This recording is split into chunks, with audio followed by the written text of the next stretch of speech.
बात बेबात पे अपनी ही बात कहता है, मेरे अंदर मेरा छोटा सा शहर रहता है। रोज मैं आपको सुनाता हूँ एक काल्पनिक इमेजिनरी शहर, याद शहर की कहानियां।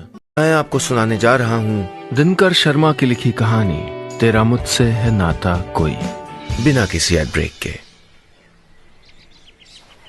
मुझ में वो सब है जिन बातों को एक लड़की होने से जोड़ा जाता है। मुझे वो सब पसंद है जो किसी और लड़की में हो तो उसको झट से पसंद कर लिया जाए, जिनके होने से लड़कियों को चट दूल्हे मिल जाते हैं, पट शादियां हो जाती हैं। मुझको गाना सुनना पसंद है। मेरे कमरे के एफएम रेडियो से पूछो तो कहेगा कि पिक्चरों के गाने ही मेरी रोज की खुराक हैं। अगर ना मिले तो बीमार पड़ जाऊं।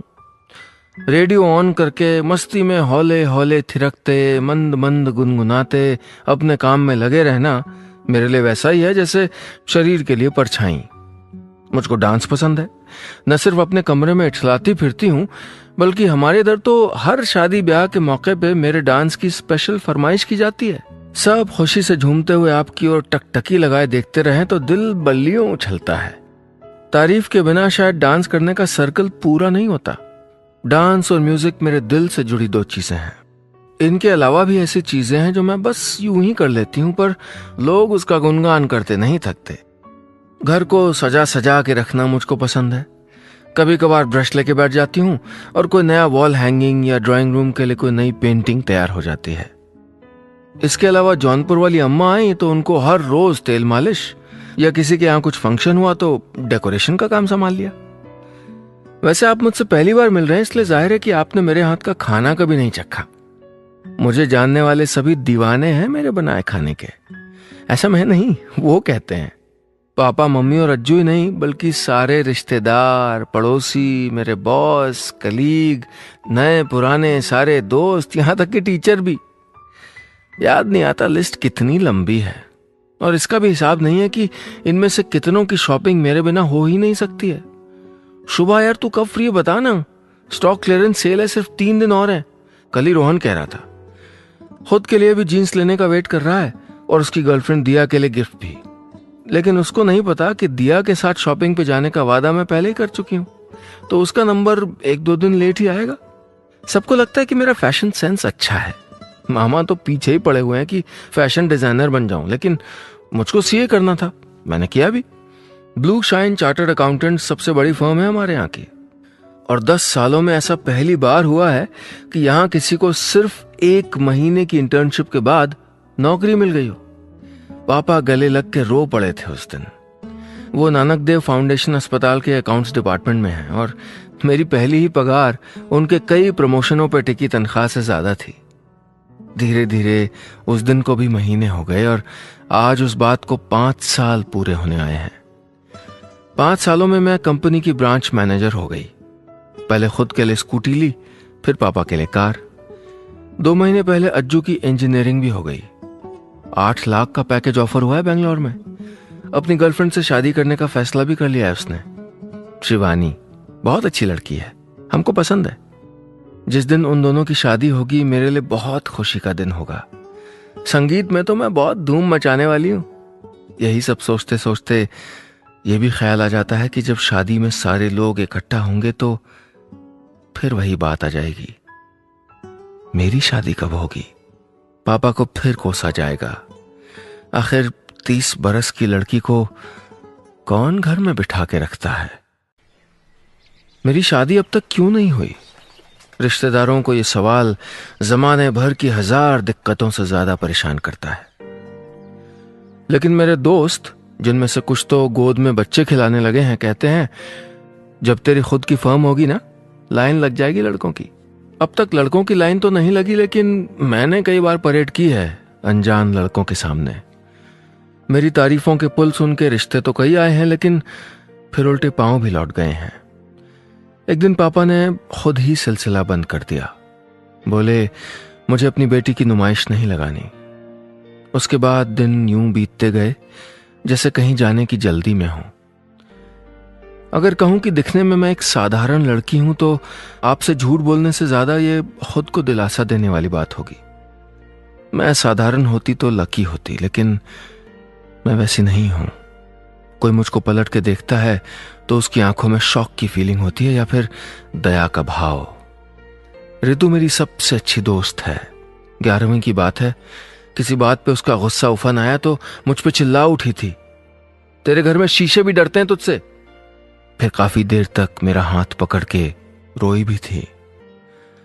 मुझे अपनी जिंदगी के एक एक मिनट से प्यार है, लेकिन कभी कभी कोई पल ऐसा भी आता है कि मुझको अपनी इस जान से प्यारी जिंदगी को किसी और के जिस्म के भीतर देखने का मन होता है।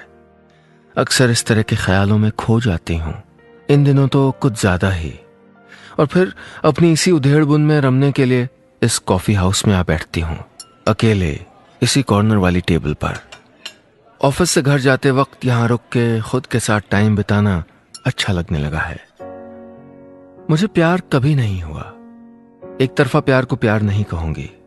मेरे लिए प्यार वो है जब दो इंसान एक दूसरे को एक ही तरह पसंद करने लगें, जो किसी एक दिल में ना हो बल्कि दो दिलों से होता हुआ हवा में महक बन के फैल जाए। ऐसी खुशकिस्मती मुझको कभी नसीब नहीं हुई। संजीव मुझको अच्छा लगने लगा था। एक दिन पता चला कि वो और ऋतु एक दूसरे को चाहते हैं। इस कदर प्यार में थे दोनों कि जब भी उनको साथ देखती मेरी खुद की धड़कनें नहीं संभलती। उनको इतना खुश देख के मेरे सारे दुख कहीं छुप जाते। इन्हीं पास वाली 2 कुर्सियों पे पहली बार डेट पे आए थे वो। ऋतु मिन्नतें करके मुझको भी साथ ले आई थी। फिर हम तीनों यहां रेगुलर हो गए थे। हंसी मुस्कुराहटों कॉफी की चुस्कियों के बीच कब उनकी शादी हो गई पता ही नहीं चला। मेरे साथ रह गया मेरा वही अकेलापन जो मेरे सारे दुखों को एक एक करके कुरेदने में एक्सपर्ट हो गया है। 7 बज गए, निकलती हूं घर के लिए। Waiter bill. मैम आपका बिल पे हो गया है, ये लीजिए, कहते हुए मेरे सामने टेबल पे कागज पे पेन से लिखा एक नोट रख दिया गया। अरे लेकिन किसने? वो चले गए मैम, ये कह के वेटर लौट गया। मैंने पर्ची खोली, उसमें लिखा था, आप मेरी जिंदगी का सिलसिला हो गई हैं। आपका नाम क्या है, यहां से आप कहां जाती हैं, कहां से आती हैं, मैंने जानने की कोशिश नहीं की। हालांकि ऐसा करने के लिए मेरे मन ने मुझको बहुत उकसाया। इसी मन को तसल्ली देने के लिए आपके आने के आधे घंटे पहले यहां आके बैठ जाता हूं और इंतजार करता हूं। फिर आप आती हैं, इसी कोने वाली कुर्सी पे बैठती हैं, कॉफी मंगवाती हैं, एक्सप्रेसो विद शुगर फ्री, और शीशे के बाहर सड़क पे ट्रैफिक को देखती हुई अपने ख्यालों में खो जाती हैं। मैं आपको देखते हुए कहीं गुम हो जाता हूं। पिछले 3 महीने मेरी जिंदगी के सबसे खुशनुमा दिन थे। वजह आप हैं। आपका बिल चुकाने से यह एहसान नहीं उतरेगा, लेकिन आपकी इजाजत के बगैर सिर्फ इतना करने का खुद को हक दे रहा हूं। शुक्रिया। मैं सन्न रह गई थी। 3 दिन में उस चिट्ठी को कई बार पढ़ चुकी थी। 3 दिन से रोज कॉफी हाउस में आने जाने वाले हर इंसान के चेहरे को टटोल रही थी। जैसे ही किसी की नजरें मुझसे मिलती, मेरे दिल की धड़कनें तेज हो जाती। पहले खुद हर चेहरे को ताकती और अगर कोई पलट के देख लेता तो झेंप जाती। मैंने सब सोच के देख लिया था। किसी ने मजाक किया होगा तो उसका बैंड कैसे बजाना है, ये भी। पहले वेटर से बहुत बार कंफर्म किया कि वो नोट मेरे लिए ही था कि नहीं। उस आदमी का हुलिया वुलिया सब पूछा, लेकिन अलग ही चक्कर पड़ गया। उस आदमी से मेरा बिल लेने वाला वेटर नया नया आया था। गोपी, 18-19 साल का भोला सा लड़का। शहर भी उसके लिए नया था। कहने लगा, वो आदमी तो थोड़ा गोरा, थोड़ा सांवला, थोड़ा लंबा, थोड़ा कम लंबा, चश्मा लगाया था, फिर हटा दिया था। उम्र या तो 20-25 होगी या 40। जब मैंने खींच के पूछा, अरे कोई बात ठीक से याद भी है कि नहीं, तो टेडी बेयर जैसी शक्ल करके बोला, मैडम मेरा ध्यान तो ट्रे में रखे कप पे रहता है, मुझको कोई शक्ल नहीं याद रहती। मैंने एक गहरी सांस ली। आखिर कौन है ये जिसके शब्द मुझको एक नए एहसास के मुहाने तक ले आए हैं। वो एहसास जिससे लिपटने के लिए मैं मरी जा रही थी। चाहे कुछ भी समझ लीजिए, ना समझी, नादानी, उतावलापन, लेकिन चूंकि इससे पहले इस तरह की कोई भी बात मैंने अपने लिए नहीं सुनी थी, इसलिए ओवर रिएक्ट करना मेरा हक था। मैं रोज सज संवर के कॉफी हाउस आती। कितने ही दिन आंखों में काजल ट्राई कर लिया, नए परफ्यूम भी खरीदे। क्या पता किस दिन वो आदमी मेरे सामने आके खड़ा हो जाए, मुस्कुराने लगे और कहे, पहचाना, मैंने एक बार आपका कॉफी का बिल दिया था। लेकिन मैं पहचानूंगी कैसे? क्या उम्र है, कैसा दिखता है, क्या करता है, उसमें मुझको ऐसा क्या दिखा? मुझको कुछ भी तो नहीं पता था। सिर्फ उसके शब्द ही उसकी निशानी थे। और हैंडराइटिंग कितनी सुंदर, पहाड़ी रास्तों जैसे घुमावदार शब्द एक दूसरे से गुंथ भी रहे हैं और उनकी अपनी आइडेंटिटी भी है। पूरे कॉन्फिडेंस से जमा के खींची गई गाढ़ी गाढ़ी लाइनें, साफ पता चलता है कि लिखने वाले का मन पोएट्री और पेंटिंग्स को पसंद करता है। और उसकी उन लाइनों में एक और चीज साफ पता चल रही थी, जो आदमी किसी अनजान के लिए इतना प्यारा जेस्चर दिखा सकता है, वो मोहब्बत कितनी शिद्दत से करेगा। मेरा दिल संभाले नहीं संभलता है। उसके बारे में सोच सोच के मेरे गाल गुलाबी हो जाते हैं। पिछले 12 दिनों में घर में, पड़ोस में, दोस्तों में सब पूछ चुके हैं। आजकल बड़ी स्माइल रहती है चेहरे पे, बात क्या है?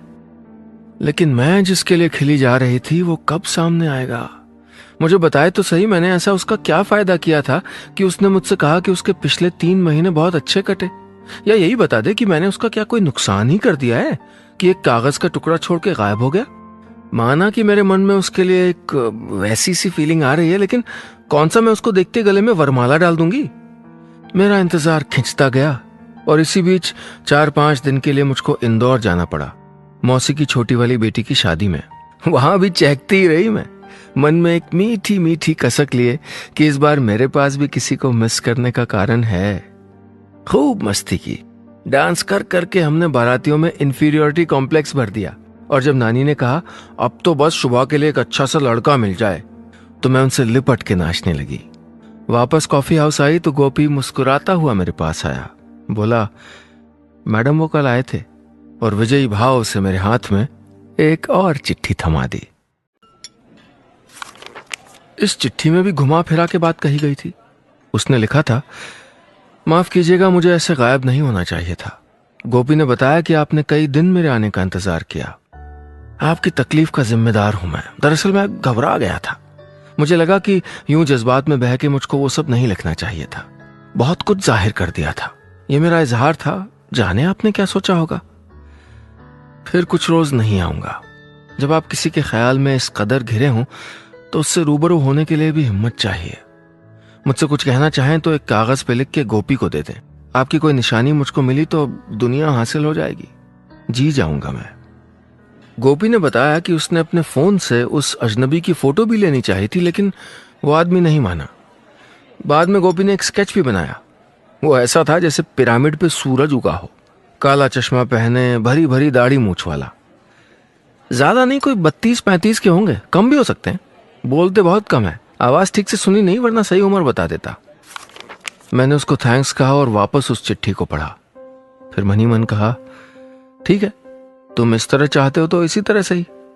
मैंने एक कागज मांगा, पर उस पर सिर्फ इतना ही लिख पाई, थैंक्स फॉर योर वर्ड्स। आपके बारे में कुछ जान सकती हूँ? वैसे आपको मुझको देखना क्यों अच्छा लगता है? मैंने कागज गोपी को दिया और डिसाइड किया कि कुछ दिन कॉफी हाउस नहीं आऊंगी। घर गई तो देखा माधव अंकल और 2-3 जने निकल के जा रहे थे। मेरे लिए रिश्ता आया था। पापा के दोस्त माधव अंकल मुझको बेटी की तरह चाहते हैं, इसीलिए जिद कर रहे थे कि उनके बड़े बेटे की शादी मुझसे ही हो।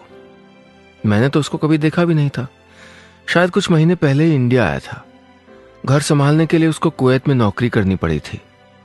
इसी बीच दोनों छोटे भाइयों की भी शादी हो गई। सुनने में बहुत भला सा इंसान लगता है, लेकिन पापा ने मना कर दिया है। लड़का 8 साल बड़ा है। मैंने कहा मिल तो लेते हैं, हालांकि मेरा मन तो किसी और से मिलने के लिए छटपटा रहा था। पापा भड़क गए। 2-3 साल का डिफरेंस चल जाता है, लेकिन 8 साल? मेरी बेटी कॉम्प्रोमाइज करेगी? बिल्कुल नहीं। घबरा मत, तेरे लिए मैं लड़का ढूंढूंगा, और वो भी इसी साल। मैंने अपने कमरे में आके कुछ कागज ढूंढे और फिर से एक चिट्ठी लिखने लगी। मेरा कोई भी नहीं है जिसके साथ मन में गहरी दबी बातें शेयर कर सकूं। ऋतु भी नहीं, उसको तो मैं हंसती हुई अच्छी लगती हूं। उसके सामने जरा सा उदास भी हो जाऊं ना तो वो खुद मुझसे पहले रोने लगे। उसको बहुत अच्छा लगता है कि मुझको कोई दुख या टेंशन नहीं है। मैंने चिट्ठी में दिल का सारा गुबार लिख डाला। ये भी कि अब मेरे लिए 40 की उम्र के लड़कों के रिश्ते आने लगे हैं, और ये भी कि अगर पापा कह दें तो मुझको 40 की उम्र के लड़के से भी कोई एतराज नहीं होगा। मैं इतनी अकेली हूं, मुझको इस हद तक एक साथी की जरूरत है। शादी प्यार क्या, मैं तो धड़कता दिल लिए किसी के साथ एक प्याला कॉफी शेयर करने के लिए भी तड़पती रहती हूं। 4 पन्ने आगे पीछे से पूरे भर गए। कॉफी हाउस जाने से पहले मैंने 3-4 दिन इंतजार किया। गई तो देखा मेरी पुरानी चिट्ठी अब भी मैनेजर के डेस्क में पड़ी थी। उसको लेने कोई नहीं आया था। मैंने पुरानी के बदले नई चिट्ठी रखवाई। गोपी के पास मेरा नंबर था। अगले दिन लंच में उसका फोन आया। मैम वो आए थे। ऑफिस का बाकी दिन घड़ी की शक्ल देख देख के कटा। शाम को कॉफी हाउस गई और पाया कि इस बार कागज 3 बार फोल्ड किया हुआ था। अंदर लिखा था, मैं तुमसे बहुत बहुत प्यार करता हूं। मैंने उस कागज को अपनी मुट्ठी में भींचा और घर आ गई। बंद कमरे में तोड़े मुड़े कागज पे लिखी लाइन को पढ़ के मुस्कुराना रुक ही नहीं रहा था। फिर न जाने क्यों आंखें झरने लगीं। मुंह धोया, दोबारा कॉफी हाउस पहुंच गई। मैं मैनेजर पे चिल्ला उठी, कौन मजाक कर रहा है मुझसे? मेरा कोई दोस्त है या तुम में से कोई है? मुझे नाम चाहिए। मैनेजर ने मुझसे बहुत शांति से बात की, मानो वो मेरी दुखती रग को जानता हो। उसने मेरे लिए नए सीसीटीवी की फुटेज देखने का बंदोबस्त किया। कैमरा उस टेबल से थोड़ा एंगल पे था, कुछ भी साफ साफ नहीं दिख रहा था, लेकिन यह पक्का था कि ये कॉफी हाउस का कोई आदमी या मेरा कोई जानकार नहीं है। हफ्ता भर हो गया। इस आदमी ने मेरे भीतर आग लगा दी है और अब कहीं छिपा बैठा है। मुझको इतनी सारी बातें पूछनी है और वो सामने भी नहीं आता। चाहता क्या है वो? क्यों झूठ बोल रहा है? क्यों दिल दुखा रहा है मेरा? अपनी चिट्ठी में मैंने अपना email ID, Facebook account, home address, phone number सब कुछ दिया था, लेकिन सब बेकार। मैंने कॉफी हाउस जाना छोड़ दिया। अकेलेपन के साथ इंतजार करने की सजा मेरी बर्दाश्त की ताकत के बाहर है। एक बार ऋतु और संजीव आए तो उनका मन रखने के लिए चली गई।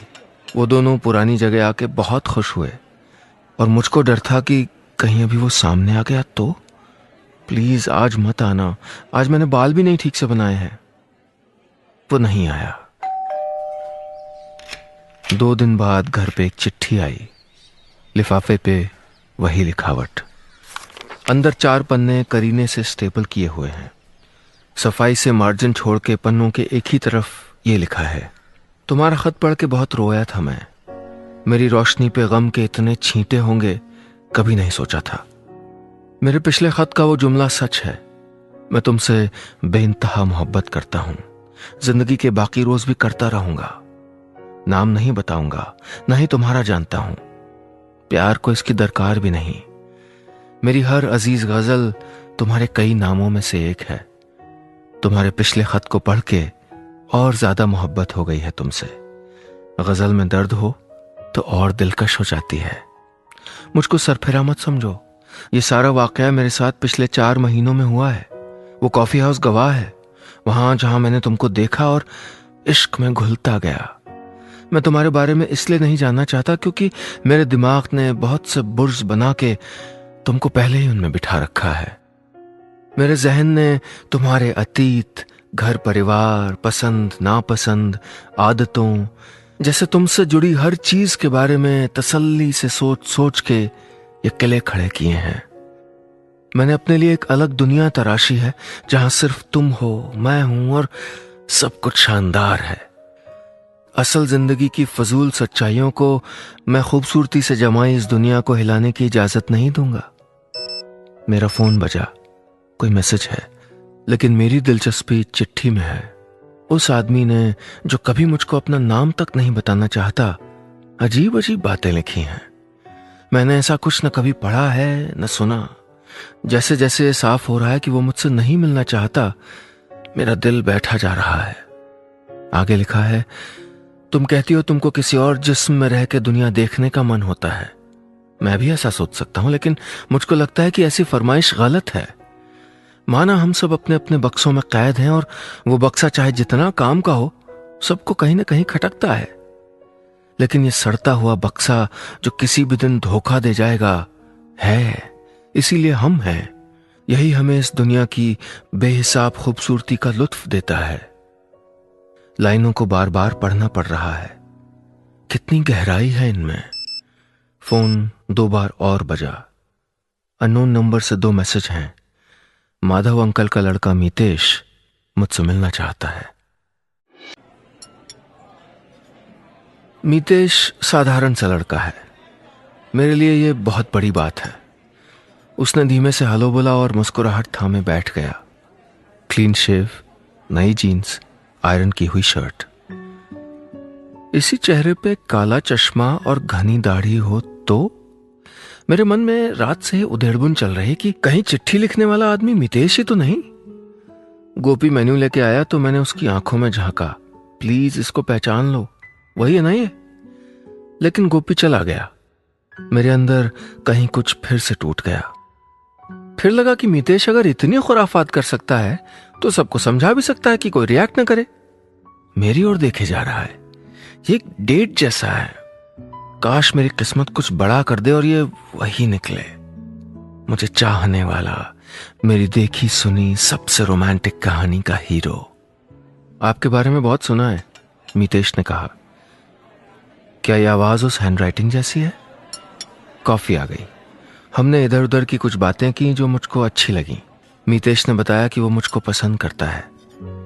वैसी फीलिंग नहीं आई जो आनी चाहिए थी। वैसी फीलिंग में शायद उन चिट्ठियों पे खर्च कर चुकी थी। चिट्ठी? क्या गोपी एक मुड़ा हुआ कागज ला रहा है? वो भी कंफ्यूज्ड है। ये कागज डाक से मैनेजर की डेस्क तक आया है। मैंने मितेश को आंखों के कोनों से देखा। वो अनजान बना रहा। मैंने एक्सक्यूज मी कहा और पढ़ने लगी। लिखा था, ये मेरा आखिरी खत है। इसके बाद न खत होंगे न मैं। तुम्हारे लिए मेरा प्यार वही रहेगा। मैंने तुमको पहली बार इस कॉफी हाउस में नहीं, कहीं और देखा था। पिछले साल नानक देव फाउंडेशन अस्पताल में एक हंसती खिलखिलाती लड़की आई थी।